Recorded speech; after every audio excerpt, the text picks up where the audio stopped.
ધ્રાંગધ્રા નાની બજાર સ્થિત ઉપાશ્રયમાં ભગવાનના આભૂષણ ચોરાયા. સુરેન્દ્રનગર જિલ્લાના ધ્રાંગધ્રા શહેરના નાની બજારમાં સ્થિત જૈન ઉપાશ્રયમાં ચોરીની ઘટના સામે આવી છે. ઉપાશ્રયમાં ભગવાન વાસુપૂજ્ય દાદા, પાર્શ્વનાથ દાદા અને શાંતિનાથ દાદાના ચક્ષુ તેમજ કપાળ ઉપર સુશોભિત સુવર્ણ આભૂષણની ચોરી થયાની વિગતો સામે આવી છે.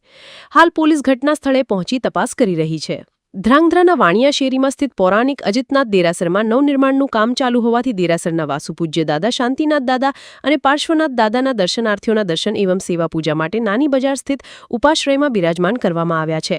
આજે બપોરે 12 વાગ્યા આસપાસ આ ઉપાશ્રયમાંથી ભગવાનના સુવર્ણ આભૂષણોની ચોરી થઈ હોવાની માહિતી મળી રહી છે. જોકે ઉપાશ્રયમાં અજાણ્યા ઓછા પ્રવેશ કરતા હોવાથી કોઈ જાણભેદું જ આ હીન કૃત્ય કરી ગયું છે તેવી લોકચર્ચાઓ સામે આવી છે. બીજી તરફ ઉપાશ્રયના પરિસરમાં સીસીટીવી નહીં હોવાથી પોલીસ માટે ચોર પકડવો લોઢાના ચણા સમાન નજરે પડી રહ્યો છે. ધ્રાંગધ્રા શહેરમાં આ પહેલા પણ જૈન દેરાસરોમાંથી ચોરીની ઘટના સામે આવી ચૂકી છે. ત્યારે હાલ ફરી એકવાર ભગવાનના આભૂષણ ચોરાવાથી જૈન સમાજમાં દુઃખની લાગણી ફેલાઈ છે.